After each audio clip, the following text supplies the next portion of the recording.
ഷീതു അവളുടെ application ഫോമൊക്കെ പൂരിപ്പിച്ചുകൊണ്ടിരിക്കുകയായിരുന്നു. Charlie അവളുടെ അടുത്ത് തന്നെയുണ്ട്. ചാർലി പെട്ടെന്ന് പുറകിൽ നിന്നും ആരോ വിളിക്കുന്നത് കേട്ടതും അവൻ തിരിഞ്ഞു നോക്കി. ആ റിയാസ്, അവൻ പറഞ്ഞുകൊണ്ടൊരു പുഞ്ചിരിയോടെ അവിടെ നിന്നും എഴുന്നേറ്റു. അവനെ എഴുന്നേൽക്കുന്നത് കണ്ട് ഷീതുവും തിരിഞ്ഞു നോക്കി. അവരുടെ അടുത്തേക്ക് നടന്നു വരികയായിരുന്നു ഒരു സുന്ദരനായ ചെറുപ്പക്കാരൻ. കുറെ നേരം ആയോടാ വന്നിട്ട്? റിയാസ് അവനെ നോക്കി കൈ കൊടുത്തുകൊണ്ട് ചോദിച്ചു. ഒരു 15 മിനിറ്റായി കാണും. നീ ക്ലാസ്സിലായിരുന്നു അല്ലേ? ഇവിടെ വന്ന് അന്വേഷിച്ചപ്പോൾ പറഞ്ഞു നിനക്ക് ഈ പീരീഡ് ക്ലാസ് ഉണ്ടെന്ന്. അതുകൊണ്ടാണ് ഞാൻ വാട്സപ്പിൽ മെസ്സേജ് ഇട്ടത്. ക്ലാസ് കഴിയുമ്പോൾ അത് നോക്കുമെന്ന് എനിക്കറിയാമായിരുന്നു. നോക്കിയില്ലായിരുന്നെങ്കിൽ നിന്റെ ക്ലാസ്സിലോട്ട് വന്നേനെ ഞാൻ. ചാർലി അവനെ നോക്കി ചിരിച്ചു. ഇതാണല്ലേ നിന്റെ വൈഫ്? നേരിട്ട് ഞാനിതുവരെ കണ്ടിട്ടില്ല. പക്ഷെ ഇവൻ പറഞ്ഞ തന്നെ പറ്റി എനിക്ക് അറിയാട്ടോ. അവൻ പുഞ്ചിരിയോട് ഷീതുവിനെ നോക്കി പറഞ്ഞതും അവൾ തലയാട്ടി. നീ ഇവളുടെ ക്ലാസ് എടുക്കുന്നുണ്ടോ? ചാർലി സംശയത്തോട് ചോദിച്ചു. ഏയ്, ഞാൻ വേറെ ഡിപ്പാർട്ട്മെൻറ്റാ. പിന്നെ നീ ഇങ്ങനൊരു ആവശ്യം പറഞ്ഞപ്പോൾ ഞാൻ ഈ കോളേജിലുണ്ടല്ലോ എന്നുള്ള ധൈര്യത്തിലാണ് ഞാൻ നിന്നോട് ഇവിടേക്ക് കൊണ്ടുവരാൻ പറഞ്ഞത്. വേറെ ഡിപ്പാർട്ട്മെൻ്റ് ആണെങ്കിലും എന്താവശ്യത്തിനും എന്നെ വിളിച്ചാൽ മതി.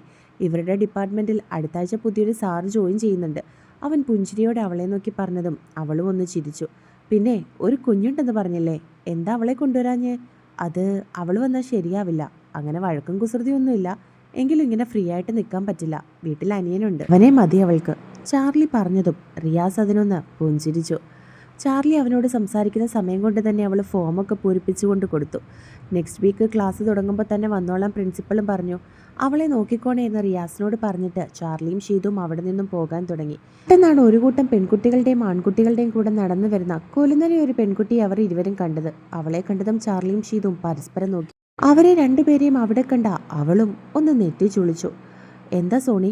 അവരെ കണ്ട് സംശയത്തോടെ നോക്കുന്ന അവളോട് അവളുടെ കൂട്ടുകാരി ചോദിച്ചു. ശീതളല്ലേ അത്?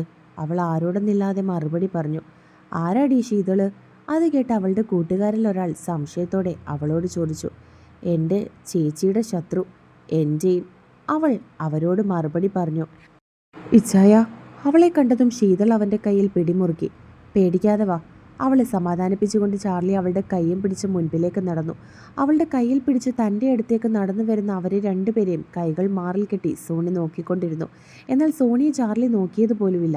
ശീതൾ അവളെ പേടിയോടെ നോക്കി. അവരിരുവരും അവളെ കടന്നു പോയിരുന്നു. അവൾ നോക്കുന്നത് കണ്ട് അവളുടെ കൂട്ടുകാരെല്ലാം അവരെ രണ്ടുപേരെയും മാത്രം നോക്കുകയായിരുന്നു. ചാർലി അവളെയും കൂട്ടി കാറിൻ്റെ അടുത്തേക്ക് എത്തി. ഇച്ചായ, വേണ്ടായിരുന്നു.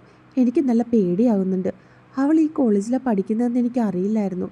ഇച്ചാൻ അത് അന്വേഷിച്ചിട്ട് പോരായിരുന്നോ എന്നെ ഇവിടെ ചേർക്കാൻ? ഞാനിനി എങ്ങനെയാണ് സമാധാനത്തോടെ ഇവിടെ വന്ന് പഠിക്കുന്നത്? അവൾക്ക് എന്നോട് തീർത്താൽ തീരാത്ത ദേഷ്യമുണ്ട്. അതും ഒന്നിനു വേണ്ടിയല്ല അവൾക്ക് എന്നോടുള്ള ദേഷ്യം. ഇച്ചാൻ അറിയാലോ എല്ലാം. അവൾ ദയനീയമായി അവൻ്റെ മുഖത്തേക്ക് നോക്കി പറഞ്ഞു. അങ്ങനെ പേടിച്ചാ നിനക്ക് ജീവിക്കാൻ പറ്റുമോ ഷീതു? ഒരു കാര്യം ചെയ്, ഈ ഞാഞ്ഞൂലുകളെയൊക്കെ പേടിച്ച് നീ വേറെ നാട്ടിൽ പോയി ജീവിക്കുക. ഇവിടെയാണെങ്കിൽ നിനക്ക് ഇങ്ങനെ പലരുടെയും മുഖം കാണേണ്ടി വരും. നീ എന്തിനാ ഇവളെയൊക്കെ കണ്ട് പേടിക്കുന്നത്? എന്തായാലും ഇവൾ നിന്റെ ക്ലാസ്സിലായിരിക്കില്ല. ഒരേ കോളേജിലാണെന്ന് പറഞ്ഞ് നിങ്ങൾ പരസ്പരം എപ്പോഴും കാണാനൊന്നും പോകുന്നില്ലല്ലോ. നീ വെറുതെ പേടിക്കാതെ അങ്ങോട്ട് കയറിക്കേ. അവൻ കുറച്ച് ദേഷ്യത്തോടെയാണ് അവളോടത് പറഞ്ഞത്. അവൻ വഴക്കു പറയുന്നത് കേട്ടതും വേറെ നിവർത്തിയില്ലാതെ അവൾ ഒന്നും മിണ്ടാതെ കാറിലേക്ക് കയറി. ആ വന്നവർ രണ്ടുപേരും ആരാടി? അവളുടെ കൂട്ടുകാരിൽ ഒരാൾ സംശയത്തോടെ അവളോട് ചോദിച്ചു. ഞാൻ നിങ്ങളോട് പറഞ്ഞിട്ടില്ലേ എൻ്റെ റിൻസി ചേച്ചിയുടെ സ്റ്റോറി? ആ കഥ പറഞ്ഞപ്പോൾ ഞാനൊരു പെണ്ണിനെ പറ്റി പറഞ്ഞിരുന്നില്ലേ?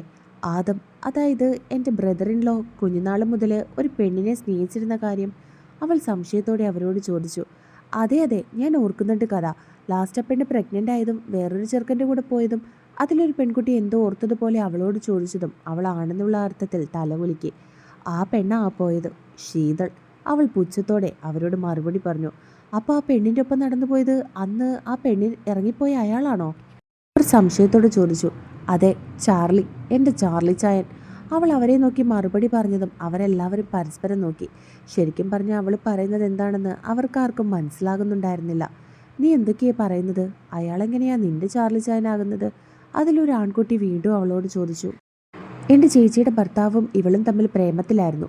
ഒരു ദിവസം ഇവൾ പ്രഗ്നൻ്റ് ആയി. പക്ഷേ എൻ്റെ ചേച്ചിയുടെ ഭർത്താവല്ല അതിന് ഉത്തരവാദി. ചാച്ചനോട് എല്ലാവരും ചോദിച്ചപ്പോൾ ചാച്ചൻ അല്ലെന്ന് തന്നെ പറഞ്ഞു. അവളുടെ വയറ്റിൽ കിടക്കുന്ന കുഞ്ഞിൻ്റെ അപ്പൻ ആരാണെന്ന് അവൾക്ക് പോലും നിശ്ചയമുണ്ടായിരുന്നില്ല എന്നാ തോന്നുന്നത്. വല്ലവരുടെയും കൊച്ചിനെ നോക്കേണ്ട കാര്യമൊന്നും ചാച്ചനില്ലല്ലോ. അങ്ങനെയാ ചാച്ചൻ അന്ന് ഇവളെ വേണ്ടെന്ന് വെച്ചത്. ചേച്ചി ഒരു പാവമാ. ചാച്ചൻ്റെ ആ സങ്കട സമയത്ത് കൂടെ നിന്നു. പിന്നെ ചാച്ചനും എപ്പോഴോ ചേച്ചിയോട് ഇഷ്ടം തോന്നി. അവരുടെ കല്യാണവും അങ്ങനെ കഴിഞ്ഞു. പക്ഷേ ഇവൾ കൊച്ചിനെ കൊണ്ട് ഈ നാട്ടിൽ തന്നെ ജീവിക്കുമെന്ന് ആരും കരുതിയില്ല, പ്രത്യേകിച്ച് ചാർലി ചായൻ്റെ ഒപ്പം. അവൾ ദേഷ്യത്തോടെ മുഷ്ടി ചുരുട്ടി അവരെ നോക്കിക്കൊണ്ട് പറഞ്ഞു. അപ്പോൾ നീയും അയാളും തമ്മിലുള്ള ബന്ധം എന്താ? എനിക്ക് പണ്ട് മുതലേ ഇഷ്ടമായിരുന്നു ആ മനുഷ്യനെ. ഇവള് ചാച്ചനുമായിട്ട് ഇഷ്ടമുള്ളത് കൊണ്ടും ചാർലിച്ചാൻ ആരെയും പ്രണയിക്കാത്തത് കൊണ്ടും എൻ്റെ കൈവിട്ടു പോകില്ല എന്ന് ഞാൻ കരുതി. എനിക്ക് അയാളുടെ മുൻപിൽ പോയി എൻ്റെ മനസ്സിലുള്ളത് പറയാൻ പേടിയായിരുന്നു. അതുകൊണ്ടാണ് ഞാനൊന്നും പറയാഞ്ഞത്. പക്ഷെ അതെൻ്റെ ഏറ്റവും വലിയ പരാജയമാണെന്ന് പിന്നെയാണ് ഞാൻ മനസ്സിലാക്കിയത്. അവൾ ദേഷ്യത്തോടെ അവരെ നോക്കി പറഞ്ഞു. ഇനിയിപ്പോൾ അയാളുടെ കല്യാണം കഴിഞ്ഞില്ലേ, നീ ഇനി അയാളുടെ പുറകെ പോയിട്ട് കാര്യമില്ലല്ലോ. അതിലൊരാൾ സംശയത്തോടെ അവളോട് ചോദിച്ചു. അവരുടെ രണ്ടുപേരുടെയും കല്യാണം ഇതുവരെ കഴിഞ്ഞിട്ടില്ല. അതെന്താ കാര്യമെന്ന് ആർക്കും അറിയില്ല. അവളുടെ വയറ്റിലുണ്ടായിരുന്നത് എന്തായാലും ചാർലിച്ചായൻ്റെ കുഞ്ഞല്ല. അവളെയും കുഞ്ഞിനെയും ഇച്ചായനെ ഏറ്റെടുക്കുകയായിരുന്നു. അവൾ നാണമില്ലാത്തൊരുത്തി. വിളിച്ച ഉടനെ ഒരു നാണവും ഉളുപ്പുമില്ലാതെ ആ വലിയ വീട്ടിലേക്ക് കയറി ചെന്നു. അവൾക്ക് ഒരു യോഗ്യതയില്ല പുലിക്കളത്തിൽ കയറി ചെല്ലാൻ. അവൾ ദേഷ്യം കൊണ്ട് വിറച്ചു. നീ ഇങ്ങനെ ടെമ്പറാകാതിരിക്കുക. ആദ്യം അവർ എന്തിനാ ഇവിടേക്ക് വന്നതെന്നറിയണം. വാ, നമുക്ക് ഓഫീസ് റൂം വരെ പോയി അന്വേഷിച്ചിട്ട് വരാം. അതിലൊരു പെൺകുട്ടി പറഞ്ഞതും അവർക്കെല്ലാവർക്കും അത് ശരിയാണെന്ന് തോന്നി. അവളും മറ്റൊരു പെൺകുട്ടിയും കൂടി ഓഫീസിലേക്ക് പോയി കാര്യം തിരക്കി. ബാക്കിയുള്ളവർ വരാന്തയിൽ അവരെ നോക്കി നിന്നു. അവൾ ഇവിടെ ജോയിൻ ചെയ്യാൻ വന്നതാ, എംബസിക്ക്. ഇറങ്ങി വന്നതും അവൾ അവരെ എല്ലാവരെയും നോക്കി പറഞ്ഞു. അപ്പോൾ ചുരുക്കം പറഞ്ഞ സോണി തേടി നടന്ന വള്ളി കാലിൽ ചുറ്റിയെന്നർത്ഥം അല്ലേ? എന്തായാലും നമ്മുടെ ജൂനിയറായിട്ടല്ലേ അവളിവിടെ വന്നിരിക്കുന്നത്. നമുക്ക് പിഴിഞ്ഞു വിടാടി, നീ സമാധാനമായിട്ടിരിക്കുക. നിന്റെ കയ്യിൽ നിന്നും അയാളെ അവൾ തട്ടിപ്പറിച്ചു കൊണ്ടുപോയതാണെങ്കിൽ അതിന് നമ്മൾ ഇവിടെ നിന്നും ഇറങ്ങുന്നതിന് മുൻപ് 1 വർഷം കണക്ക് ചോദിപ്പിച്ചിരിക്കും. പറ്റിയാൽ അയാളെ കൊണ്ട് അവളെ ഡിവോഴ്സ് ചെയ്യിപ്പിച്ച് നിന്നെ കൊണ്ട് ഞങ്ങൾ കെട്ടിക്കുകയും ചെയ്യും. അതിലൊരുത്തൻ അവളെ നോക്കി പറഞ്ഞതും അവളെന്തോ ഊട്ടി ഉറപ്പിച്ചതുപോലെ ചിരിച്ചു. റയാപ്പേ, സ്പീഡിൽ പോ. ഇസുവിനെ ബൈക്കിലിരുത്തി പോകുന്ന റയാനെ നോക്കി അവൾ പറഞ്ഞു. ഇസു, ഇതിൽ സ്പീഡിൽ പോവാൻ പറ്റില്ല. അവളെ സമാധാനിപ്പിക്കാൻ എന്ന രീതിയിൽ അവൻ പറഞ്ഞു. ബുർർ, ഇസു വണ്ടി ഓടിക്കുന്നത് പോലെ പറഞ്ഞു. റയാൻ അത് കണ്ട് ചിരിച്ചു. അവനെ അടുത്ത് കണ്ട ഒരു ഐസ്ക്രീം ഷോപ്പിലേക്ക് ബൈക്ക് നിർത്തി. പിന്നെ കുഞ്ഞിനെയും എടുത്ത് അവൻ അകത്തേക്ക് കയറി. ഇസു, ഇതിൽ ഏത് ഐസ്ക്രീം വേണം? അവൻ കുഞ്ഞിനോടായി ചോദിച്ചു. എനിക്ക് അത് മതി. സ്ട്രോബെറി ഫ്ലേവർ ഐസ്ക്രീം ചൂണ്ടിക്കാണിച്ചുകൊണ്ട് അവൾ മറുപടി പറഞ്ഞു. ചേട്ടാ, ആ ഐസ്ക്രീം ഒരെണ്ണം എടുത്തേ. റയാൻ അതിലേക്ക് ചൂണ്ടി പറഞ്ഞതും അയാൾ അതിലൊരെണ്ണം എടുത്ത് അവൾക്ക് കൊടുത്തു. ഇസു നിൽക്കെ, റയാപ്പ കാശെടുത്ത് കൊടുക്കട്ടെ. അതും പറഞ്ഞ് അവൻ കുഞ്ഞിനെ താഴേക്ക് നിർത്തിയതിനു ശേഷം പാൻറ്റിൻ്റെ പോക്കറ്റിൽ നിന്നും ക്യാഷ് എടുത്ത് അയാൾക്ക് കൊടുക്കാൻ തുടങ്ങി. കുഞ്ഞ് അവിടെ നിന്ന് ഐസ്ക്രീം കഴിക്കാനും തുടങ്ങി. ചേട്ടാ, ഒരു ഫാമിലി പാക്ക് ചോക്ലേറ്റ് ഐസ്ക്രീം. പെട്ടെന്ന് തൻ്റെ അടുത്ത് വന്ന് നിൽക്കുന്ന പെണ്ണിനെ കണ്ടതും റയാൻ അവളെ നോക്കി. റിൻസിയായിരുന്നു. അവരിരുവരും പരസ്പരം ഒന്ന് നോക്കി. അവൻ്റെ മുഖം ദേഷ്യം കൊണ്ട് ചുവന്നു. അവൾ പുച്ഛത്തോടെയായിരുന്നു അവനെ നോക്കിയത്. അവനിൽ നിന്നും കണ്ണുകൾ മാറ്റി അവൾ കുഞ്ഞിനെ നോക്കുന്നത് കണ്ടതും റയാൻ പെട്ടെന്ന് കുഞ്ഞിനെ എടുത്തു. റയാപ്പേ, ചീതു എപ്പോൾ വരും? കുഞ്ഞ് അവനെ നോക്കി ചോദിച്ചു. അത് കേട്ടതും അവൾ കുഞ്ഞിനെ ഒന്ന് നോക്കി. ഇസു ഒരു സ്ലീവ്ലെസ് കുഞ്ഞ് ഫ്രോക്കായിരുന്നു ഇട്ടിരുന്നത്. റയാൻ അവളെ എടുത്തപ്പോൾ കുഞ്ഞിൻ്റെ ഡ്രസ്സ് കുറച്ച് മുകളിലോട്ട് മാറിയിരുന്നു. അവളുടെ കണ്ണുകൾ കുഞ്ഞിൻ്റെ തുടയിലേക്കാണ് ചെന്നത്. അവിടെ കാണുന്ന കറുത്ത വലിയ മറുകിൽ അവൾ നോക്കി. അവളുടെ മനസ്സിൽ കൂടി ആദത്തിൻ്റെ പുറത്തായി കാണുന്ന കറുത്ത മറുക് കടന്നുപോയിരുന്നു. റിൻസി കുഞ്ഞിനെ നോക്കുന്നത് കണ്ടതും ഇസു അവളെ നോക്കി കുഞ്ഞി പല്ലുകൾ കാണിച്ച് ചിരിച്ചു. എന്നാൽ റിൻസി ദേഷ്യത്തോടെയാണ് അവളെ നോക്കിയത്. റയാൻ ക്യാഷ് കൊടുത്തതിന് ശേഷം അവളെ ഒന്ന് നോക്കിയിട്ട് അവിടെ നിന്നും ഇറങ്ങി.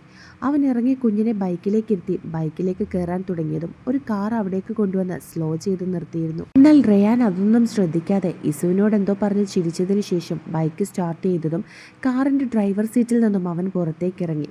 റയാൻ ബൈക്ക് സ്റ്റാർട്ട് ചെയ്ത് മുന്നിലേക്ക് നോക്കിയതും തങ്ങളെ നോക്കുന്ന ആദത്തെയാണ് അവൻ കണ്ടത്. എന്നാൽ അവരെ നിരീക്ഷിച്ചു കൊണ്ടിരുന്ന റിൻസി ആദം വന്നിറങ്ങുന്നത് കണ്ടതും പെട്ടെന്ന് കടയുടെ ഒരു സൈഡിലേക്ക് മാറി നിന്നു. ആദം അവരെ കണ്ടതും അവൻ്റെ ബൈക്കിൻ്റെ അടുത്തേക്ക് ചെന്നു. റയാൻ ദേഷ്യത്തോടെ അവനെ നോക്കി. ആദം അവിടേക്ക് ചെന്ന് കുഞ്ഞിനെ എടുക്കാൻ തുടങ്ങിയതും അവൻ്റെ കയ്യിൽ റയാൻ്റെ പിടി വീണിരുന്നു. അത് കണ്ടതും ആദം സംശയത്തോടെ അവൻ്റെ മുഖത്തേക്ക് നോക്കി. എന്താ കാര്യം? റയാൻ ദേഷ്യത്തോട് ചോദിച്ചു. ശേഷം അവൻ്റെ കൈ കുടഞ്ഞെറിഞ്ഞു.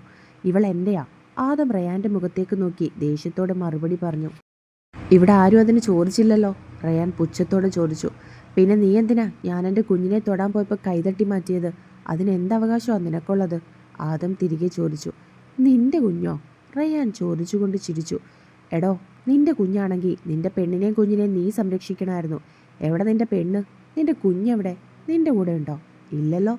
പകരം വേറൊരുത്തിയല്ലേ നിന്റെ വീട്ടിലുള്ളത്? ദോ, അവളാ കടയിൽ നിപ്പുണ്ട്. അവൻ പറഞ്ഞതും ആദം ആ കടയിലേക്ക് നോക്കി. എന്നാൽ അവൾ മാറി നിന്നതുകൊണ്ട് ആദം അവളെ കണ്ടില്ല. നിന്നെ കണ്ടപ്പോൾ ചിലപ്പോൾ മാറിയതായിരിക്കും. അവളെ നോക്കിയിട്ട് കാണാഞ്ഞപ്പോൾ റയാൻ അവളെ കളിയാക്കി. അവൻ ദേഷ്യത്തോടെ റയാൻ്റെ മുഖത്തേക്ക് നോക്കി. വലിയ ഫാമിലി പാക്ക് ഐസ്ക്രീമൊക്കെ വാങ്ങുന്നത് കണ്ടു. ആദം ചെല്ല്, പോയി ഐസ്ക്രീമൊക്കെ കഴിച്ചിരിക്കാൻ നോക്ക് കേട്ടോ. അതും പറഞ്ഞ് അവൻ്റെ മറുപടിക്ക് കാത്തു നിൽക്കാതെ റയാൻ കുഞ്ഞിനെയും കൊണ്ട് മടങ്ങിപ്പോയിരുന്നു. റയാപ്പേ, അതിപ്പോൾ അപ്പയാ, അവൾ അവനെ നോക്കി തലചരിച്ച് വെച്ചുകൊണ്ട് പറഞ്ഞതും അവൻ പെട്ടെന്ന് ബൈക്ക് സഡൻ ബ്രേക്ക് ഇട്ട് നിർത്തി. എന്താ? അവൻ സംശയത്തോട് ചോദിച്ചു. പപ്പ ചീതുവിൻ്റെ കൂടെ ഇന്ന് പള്ളിയിൽ പോയപ്പോൾ അവൾ അതും പറഞ്ഞ് അവൻ കുഞ്ഞിനെ എടുത്തതും പപ്പയാണെന്ന് പറഞ്ഞതൊക്കെ അവൾ അവനോട് പറഞ്ഞു. അത് ഇസുബിയുടെ പപ്പയൊന്നും അല്ല, അതൊക്കെ അയാൾ ചുമ്മാ പറഞ്ഞാ. ഇസു ഇങ്ങനെയുള്ളവരൊക്കെ ഉണ്ടല്ലോ, സ്നേഹം കാണിച്ചിട്ട് പറ്റിക്കും. എന്നിട്ട് ഇസുവിനെ അപ്പയും ഷീതു ഒന്നും കാണാത്ത ഇരുട്ടിലേക്ക് കൊണ്ടുപോകും. ഒരിക്കലും കുഞ്ഞാപ്പയ്ക്ക് അവരെ കാണാൻ പറ്റില്ല. ഇസുവിനത് സങ്കടാവില്ലേ? അവൻ സംശയത്തോടെ അവളോട് ചോദിച്ചു. അത് കേട്ടതും അവളുടെ കുഞ്ഞി കണ്ണുകൾ നിറഞ്ഞു. അതവൻ മിററിൽ കൂടി കണ്ടിരുന്നു. അവൻ പെട്ടെന്ന് ബൈക്ക് നിർത്തി. അയ്യോ, എൻ്റെ ഇസു എന്തിനാ കരയുന്നേ? റയാപ്പയുള്ളപ്പോൾ എൻ്റെ ഇസുവിനെ ആരും തൊടാൻ പോലും സമ്മതിക്കില്ല, അവൻ കുഞ്ഞിനെ തൻ്റെ നെഞ്ചിലേക്ക് ചേർത്ത് പിടിച്ചുകൊണ്ട് പറഞ്ഞിരുന്നു. റിൻസി ബേക്കറിയിലുണ്ടെന്ന് അറിഞ്ഞിട്ടും ആദം അവളെ നോക്കാൻ കയറാതെ അവിടെ നിന്നും പോയിരുന്നു. റിൻസി ഇതൊക്കെ കണ്ട് ദേഷ്യം കൊണ്ട് വിറച്ചു. ആ നശൂലൻ ജീവനോടെ ഇരിക്കും തോറുവാ ആദം എന്നിൽ നിന്നും അകന്നു പോകുന്നത്. ആ കുഞ്ഞ് അതില്ലാതെയാകണം, എങ്കിൽ മാത്രമേ ആദം എന്നെ സ്നേഹിക്കുള്ളൂ, ഭാര്യയായി അംഗീകരിക്കൂ, അവൾ മനസ്സിൽ പറഞ്ഞിരുന്നു.